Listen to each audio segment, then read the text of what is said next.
خبر شامل کرتے ہیں ڈپٹی بیورو چیف ندیم عباس بھٹی کی رپورٹ کے مطابق گرین پیلس کمیٹی چوک راولپنڈی میں میگا ٹیلنٹ پروموشن جانب سے بیوٹیشین اور فیشن شو ورکشاپ کا انعقاد کیا گیا۔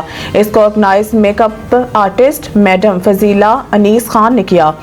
آغاز تلاوت قرآن مجید سے کیا گیا، جس میں خصوصی شرکت چیف گیسٹ سر شیری بائی ڈبلکس نے آرگنائز کیا اور میڈم فضیلہ اس کو آگے لے کر جائیں گے۔ المشہور international media make up artist Salman Yousuf نے لائیو ڈیمو پیش کیا، جسے بہت سے اسٹوڈنٹس نے پسند کیا۔ سلمان یوسف نے کہا کہ انشاءاللہ میرے اللہ نے چاہا تو میں اس سے بھی اچھی کارکردگی دکھاؤں گا۔ کلاس میں مختلف اداروں اور پارلروں سے بیوٹیشین، بے نقاب نیوز اور پریس کلب کھاریا نائب صدر سے ندیم بھٹی اور Parvez Zaman, Kamran Butt, madam Maria, skin make up artist best host Jameel Gori اور news anchor Fouzia Munir, sir Sheri اور سر عمر UNU کے fashion designer Rawalpindi madam Bakhtawar, madam Rosy, madam Saima, madam Razia, madam Shama نے شرکت کی اور ایوارڈ سے نوازا گیا۔ ندیم بھٹی نے میڈم فضیلہ اور انیس خان کا شکریہ ادا کیا۔ اس ورکشاپ میں تقریباً کافی لوگوں نے شرکت کی۔ اس میں آنے والے لوگوں کو میک اپ اور ہیئر کے بارے میں ٹریننگ دی گئی اور فیشن ماڈلز کو واک کرائی گئی۔ اس ورکشاپ میں آنے والے اسٹوڈنٹس کو ڈپلوما بھی دیے گئے اور ورکشاپ میں آنے والے ٹیچرز کو شیلڈ بھی دی گئی۔